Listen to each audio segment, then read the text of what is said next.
இந்த நிகழ்வுகள்லாம் நடக்கும் போது என்ன செய்யப்படும்?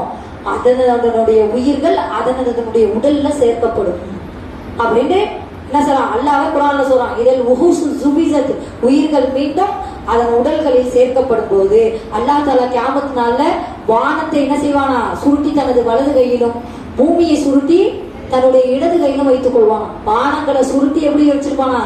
தன்னுடைய வலது கையிலும் பூமியை சுருட்டி தன்னுடைய இடது கையிலும் வைத்திருப்பதாக அல்லாஹ்வுடைய தூதர் சொல்லி காட்டாங்க. இன்னொரு அத்தியாயத்துல சூரா இன்ஃபிதார்ல 82வது அத்தியாயத்துல அல்லாஹ் தஆலா சொல்றான், இத சமாவுன் ஃபதரத், வானம் பிளந்து விடும் போது. வானம் இப்படி இருக்க மறுமை நாள் நிகழ்வுல என்ன செய்யுமா? வானம் பிளந்து விடும் போது. இதழ் கவாக்கிபுன் தசரத், நட்சத்திரங்கள் உதிர்ந்து விடும் போது. இதழ் பிஹார் ஃபுஜ்ரத், கடல்கள் கொதிக்க வைக்கப்படும் போது. தண்ணியை நம்ம சுடுதண்ணியை வச்சு எப்படி கொதிக்க வைக்கிறோம், அந்த மாதிரி கடல்கள் என்ன செய்யப்படும்? கொதிக்கப்படும் போது. இதழ் குபூர் போசிரத், மண்ணறைகள் புரட்டப்படும் போது. மலைகள்லாம் பெயர்க்கப்பட்டா அப்ப மண்ணறைகள் என்ன செய்யும்? புரட்டப்படுமா இல்லையா? ஒரு பகுதியில பூமியில ஒரு பகுதியில நிலநடுக்கம் ஏற்படுது. நீங்க எல்லாம் நியூஸ்ல பார்த்திருப்போமா இல்லையா? ஒரு பகுதியில நிலநடுக்கம் ஏற்படுதுங்கும் போது அந்த செத்த நேரம் ஒரு நிலநடுக்கத்துல என்ன செஞ்சிருது? பல மாடி கட்டடங்கள் டக்கு இழுச்சு விழுவுதா இல்லையா? அந்த நிலநடுக்கத்துக்கு பயந்துட்டு எல்லாரும் வெளியே ஓடியாரமா இல்லையா? வெளியே ஓடியாடுறாங்க. அப்ப என்ன செய்யுது? படபடன்னு செத்த நேரத்துல என்ன செஞ்சிருது? எல்லா கட்டடங்களும் ஒரு நிமிஷத்துல என்ன செஞ்சிருது? நிலநடுக்கத்தால் அந்த நில லேசான அதிர்வுலயே என்ன செஞ்சிருது? எல்லா கட்டடமும் இடிஞ்சு உழுதுன்னு பாக்குறோமா இல்லையா? அப்ப பூமியே நடுக்கும் போது ஒரு சாதாரண ஒரு இடத்துல ஒரு செகண்ட் ஒரு நிலநடுக்கம் ஏற்படுறதுலயே எத்தனையோ பேர் இறந்து போயிடுறாங்கிறாங்க, எத்தனையோ மாடி கட்டடங்கள் இடிஞ்சு உழுந்துருதுங்கிறாங்க.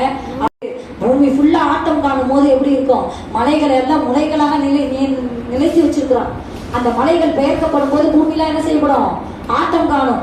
அப்ப என்ன செய்யப்படும்? ஆட்டப்படும் போது முளத்துல போட்டு அரிசியை புடைப்பாங்கல்ல, அப்ப புடைச்சா எப்படி செய்யும்? புடைச்சு போயிட்டு திரும்பி வரும்போது வருமாறாத அந்த மாதிரி என்ன செய்யும்? மண்ணறைகள் அப்படியே புரட்டப்படும். பூமிகள் என்ன செய்யும்? புரட்டப்படும். மண்ணறைகள் புரட்டப்படும் போது இது சமாவும் சக்கத், வானம் பிளந்து விடும் போது. நிறைய இடத்துல அல்லாஹ் தஆலா திரும்ப சொல்றதுக்கு என்ன? மறுமை நாள் குறித்த பயம் நம்மளுக்கு ஏற்பட வேண்டும் என்பதற்காக அல்லாஹ் தஆலா சொன்ன விஷயத்தை திரும்ப சொல்லுவோம். சரியா? அது ஈமான்தாரிகளுக்கு என்ன செய்யும்? பலனளிக்கும். நினைவூட்டுங்கள் என்று அல்லாஹ் சொல்றான். அதனால திரும்ப என்ன செய்வான்?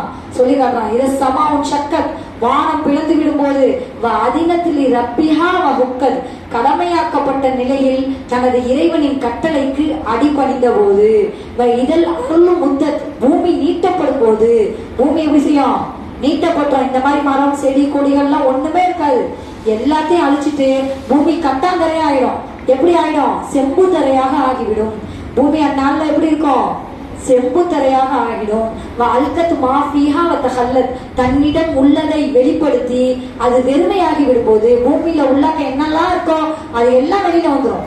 மண்ணறைகள் புரட்டப்படுறதுன்னா என்னது? கீழே உள்ளது எல்லாம் மேல வந்துடும் அர்த்தம். பூமி உள்ளாக்க எதுவுமே இருக்காது. பூமி தன்னிடம் உள்ளது எல்லாத்தையுமே வெளிப்படுத்தி வெறுமையாகிவிடும். மறுமை நாள்ல ரசூலா சொல்றாங்க, பூமியானது காய்ந்த ரொட்டியை போன்று ஆகிவிடும். பூமியானது காய்ந்த ரொட்டி எப்படி செய்யும்? புடக்குன்னு முடிச்சிருமா இல்லையா? அந்த மாதிரி பொடன்ட்டு அப்படி ஆயிடுமா. எதுவுமே இருக்காது. மரம் செடி கொடி கட்டடம் கட்டினா எந்த இதுவுமே இருக்காது. மண்ணுக்குலாம் எல்லாம் அல்லாஹ் தஆலா அந்த பூமியை எப்படி என்ன செஞ்சிருவான்? வேறு பூமியாக மாற்றி விடுவான். அதான் சொல்றான்,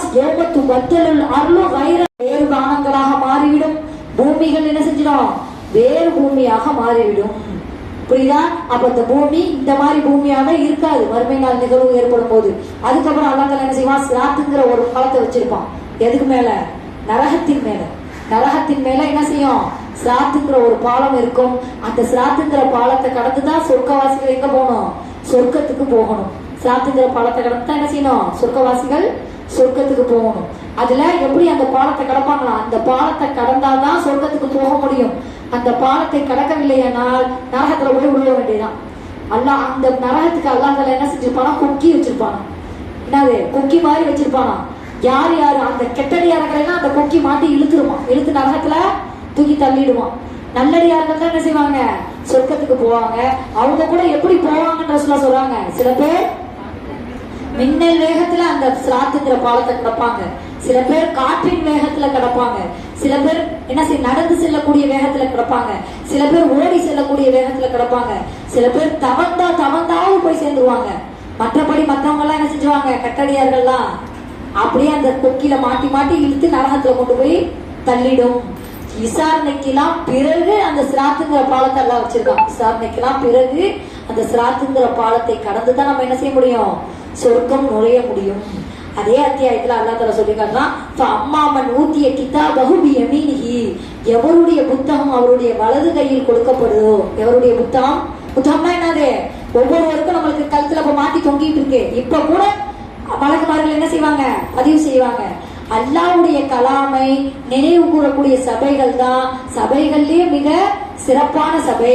இந்த சபையை பத்தி அல்லாஹ்விடத்துல யார் முறையிட, அல்லாஹ் தஆலா யார் இடத்துல நினைவு கூறுவானா, வானவர்கள் இடத்துல நினைவு கூறுவானா. அல்லாஹ்வையும் அல்லாஹ்வுடைய தூதரையும் பற்றி பேசக்கூடிய எந்த சபை இருக்குதோ அந்த சபை தான் என்னது, மிகவும் சிறந்த சபை. அதை வானவர்களிடத்துல அல்லாஹ் தஆலா என்ன செய்வானா, பெருமையோடு சொல்லி காட்டுவானா இந்த சபையை பத்தி. சரியா, அல்லாஹ்வையும் அல்லாஹ்வுடைய தூதரை பற்றி பேசாத சபையில என்ன செய்யாதீங்க, வராதீங்க. அப்ப அம்மாமன் ஊத்திய கிதாபஹு பியமீனிஹி, எவருடைய கையில் அவருடைய பதிவு புத்தகம் கொடுக்கப்படுதோ, வலது கையில் கொடுக்கப்படுதோ, ஃபஸௌஃப யுஹாஸபு ஹிஸாபன் யஸீரா, அவர் எப்படி விசாரிக்கப்படுவாராம், எளிமையான முறையில் விசாரிக்கப்படுவார். எவருடைய கையில வலது கையில அவருடைய பதிவேடு கொடுக்கப்படுதோ எல்லாம் நிப்பாட்டி வச்சு அல்லாஹ் தஆலா முதல்ல புத்தகத்தை தான் தூக்கி கொடுப்பான். உன்னுடைய பதிவேடு நீனே பாரு, நீனே எடுத்து படிச்சு பாரு, நீனே உன்னுடைய புத்தகத்தை பார்த்து நீனே பரிசோதிச்சிக்கன்னு சொல்லி அல்லாஹ் சொல்லிடுவான். நான் வந்து கேட்கறதுக்கு இல்ல, உன்னுடைய புத்தகத்தை பார்த்து நீயே முடிவு பண்ணிக்கப்பா, நீ எங்க போகணுண்டு, நரகத்துக்கு போகணுமா சொர்க்கத்துக்கு போகணுமாங்கிறத நீயே முடிவு பண்ணிக்க. நல்லா முதல்ல புத்தகத்தை தான் தூக்கி கொடுப்பான். இல்ல அப்படியே நம்மளுக்கு தெரிஞ்சிடும். வலது கையில கொடுத்தா நம்ம தப்புச்சா, இடது கையில கொடுத்தா அவ்வளவுதான், முடிஞ்சு போச்சு. அதுதான் அல்லாஹ் குர்ஆன்ல சொல்றான், அம்மாமன் ஊத்திய கிதாபஹு பியமீனிஹி, வலது கையில யாருடைய புத்தகம் கொடுக்கப்படுதோ ஃபஸௌஃப யுஹாஸபு ஹிஸாபன் யஸீரா, அவர் எளிமையான முறையில என்ன செய்வாரு, விசாரிக்கப்படுவார். அவருடைய விசாரணை லேசான முறையில இருக்கும், ஈஸியா சொர்க்கத்துக்கு போயிடுவார். அதே சமயம் அம்மாமன் ஊத்திய கிதாபஹு வரா லஹ்ரிஹி, எவருடைய புத்தகம் பதிவு புத்தகம் அவருடைய முதுகுக்கு பின்னால் கொடுக்கப்படுதோ, அவன் அழிவை சந்திப்பான். அவன் முடிஞ்சான், அதோட அழிஞ்சு போயிட்டான்னு அர்த்தம். அதான் அல்லாஹ் சொல்றான், அவன் அழிவை அழைப்பான்.